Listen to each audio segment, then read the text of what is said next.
주님, 우리의 마음을 열어주시어 당신의 말씀을 바르게 깨닫게 하시고 그 말씀 안에 참된 기쁨과 평안과 삶의 길을 발견하게 하옵소서.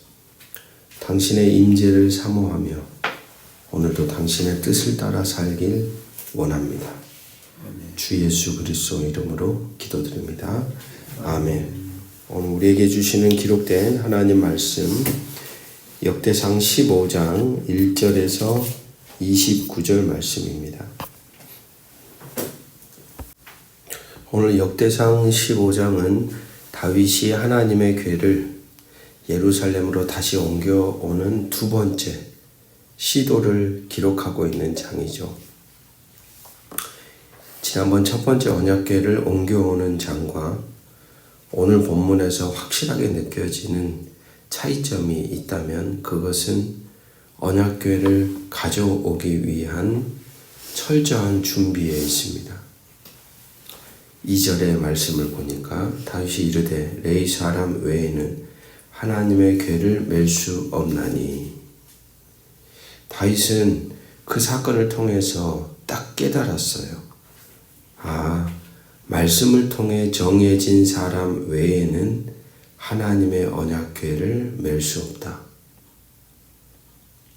즉 하나님을 대하기 위한 하나님의 방식, 하나님의 매뉴얼이 존재한다라는 걸 다윗은 뼈저리게 느꼈던 거죠. 좋은 게 좋은 거라는 식으로 하여 사람의 방식으로, 생각으로, 경험으로, 지식으로 하나님을 경히 여기며 대하였을 때 사단이 난다는 것을 다윗은 그 사건을 통해 깨달았던 것 같습니다. 그래서 정하여진 사람을 말씀을 통하여 누구를 정하셨는지를 확인하였고 그 사람을 세운 것이죠. 그리고 3절을 보면 다윗이 이스라엘 온 무리를 예루살렘으로 모으고 여호와의 궤를 그 마련한 곳으로 메어 올리고자 하여. 다윗은 자기 자신만 돌보지 않습니다.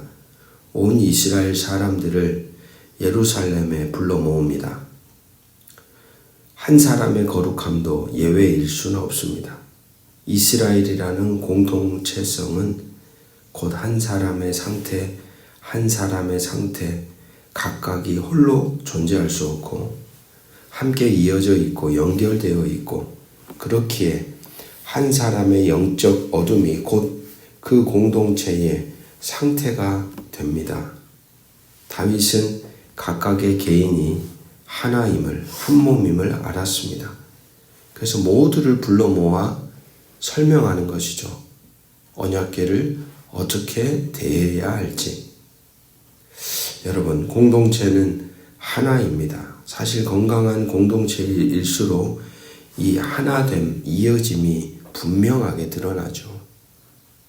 각각의 다양한 존재들이 그 안에 서 있지만 하나님 말씀의 뜻 아래에 하나 되기 위해 자기 존재를 깎고 겸손하게 나보다 남을 귀히 여기며 그렇게 서로의 거룩함을 지켜가기 위해 붙들어주며 하나 되어져 가는 그곳이 하나님이 원하시는 공동체, 하나님 나라, 오늘 어쩌면 또 교회라는 공동체가 아닐까 생각하게 됩니다.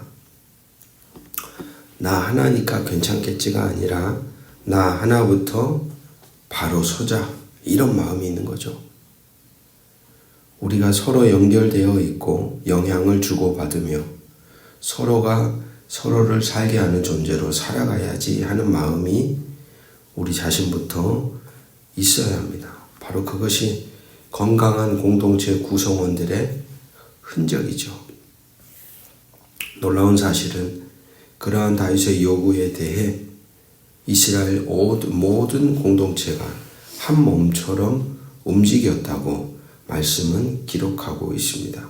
유기적 연합 속에 각자가 맡은 역할을 가볍게 여기지 않고 마음을 다해 감당했습니다. 그리고 그들 안에 기쁨이 있었습니다. 25절을 보십시오. 이에 다윗과 이스라엘 장로들과 천부장들이 가서 여호와의 언약궤를 질거이 메고 오벳 에돔의 집에서 올라왔는데 28절 이스라엘 무리는 크게 부르며 뿔나팔과 나팔을 불며 재금을 치며 비파와 수금을 힘있게 타며 여호와의 언약궤를 메어 올렸더라. 그런 마음으로 모든 공동체가 다윗과 함께 한 마음 한 뜻이 되어 하나님을 경히 여기지 않고 하나님을 경외하는 마음으로 말씀을 따라 그분의 지도를 따라 그들이 한 마음으로 움직였을 때 그 가운데에 하나님의 언약궤가 자리했고 그곳이 하나님이 임하시는 하나님 나라가 되었습니다. 여러분, 하나님 말씀에 대한 경청, 서로 다른 존재들과 하나 되고 이어지고 연결되는 그 자리에 하나님이 임하십니다. 모아진 이들에게 다윗은 말씀의 규례를 따라 설명합니다. 12절 13절 그들에게 이르되 너희는 레위 사람의 지도자이니 너희와 너희 형제는 몸을 성결하게 하고 내가 마련한 곳으로 이스라엘의 하나님 여호와의 궤를 메어 올리라. 13절 전에는 너희가 매지 아니하였으므로 우리 하나님 여호와께서 우리를 찢으셨으니 이는 우리가 규례대로 그에게 구하지 아니하였음이라. 다윗은 늘 기억했습니다. 그때 일어났던 그 참혹한 사건을. 언약궤를 가지고 오다가 우사가 그 언약궤가 떨어지려고 할 때 거기다 손을 딱 대는 순간 죽었다고 했잖아요. 그러니까 수레에 싣고 오는 것 자체가 사실 수레에 누가 싣고 왔냐면 블레셋 사람들이 그 방식으로 실어와요. 그러니까 하나님은 언약궤에 대해서는 분명했어요.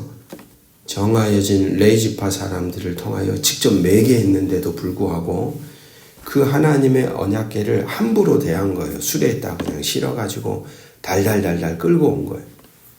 그러니까 하나님은 거기에 대해서 분개하셨던 것이 아니었을까.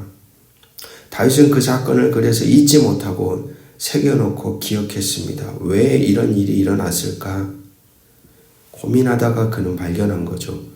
율법 안에 그 언약궤를 어떻게 대하여야 할지에 대해 발견하게 되었던 겁니다. 신앙생활은 기억으로부터 지켜지고 기억으로부터 세워지고 기억으로부터 새로운 삶이 창조됩니다. 다윗은 그런 의미에서 몸도 마음도 전 존재로 기억하는 사람이었습니다. 사랑하는 말씀에 동역자 여러분, 오늘 우리가 놓치고 살아가는 우리의 삶의 어두운 흔적들, 실패와 좌절의 자리, 하나님과의 불통의 흔적들을 우리가 잃어버리지는 않았을까요? 기억하고서 다시 일어나지 않도록 고민하고 씨름하고 담아 살아내야 하는데 어느 순간 그런 흔적들을 다 놓쳐버리고 살아가고 있는 것은 아닐까요? 그래서 그것을 놓쳐버리기에 언제든지 다시 그런 일이 또 발생할 수 있는, 일어날 수 있는 위험한 상태로 우리가 서 있는 것은 아닐까요? 다윗처럼 우리는 기억해야 합니다.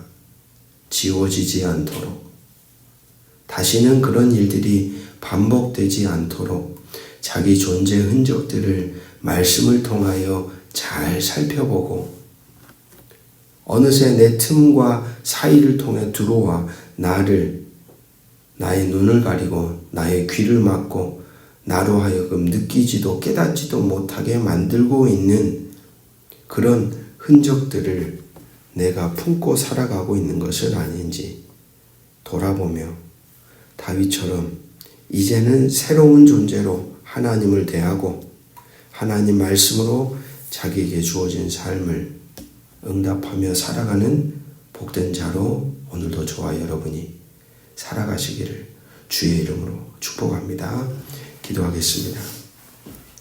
사랑의 하나님, 주님의 거룩한 임재를 사모하는 다윗의 마음을 오늘 우리에게도 허락하여 주옵소서. 말씀에 순종하여 철저히 준비했던 그의 발걸음처럼 우리의 삶 또한 주님 앞에서 온전히 준비되어 당신과 맺어지게 하옵소서.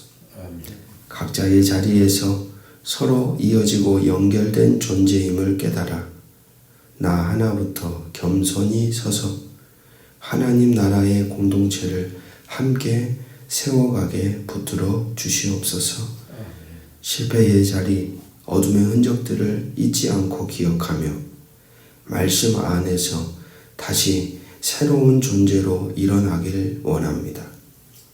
그리하여 우리의 삶과 우리가 속한 공동체 가운데 주의 기쁨과 평화가 충만하고 주의 임재가 가득한 하나님 나라를 경험하길 원합니다.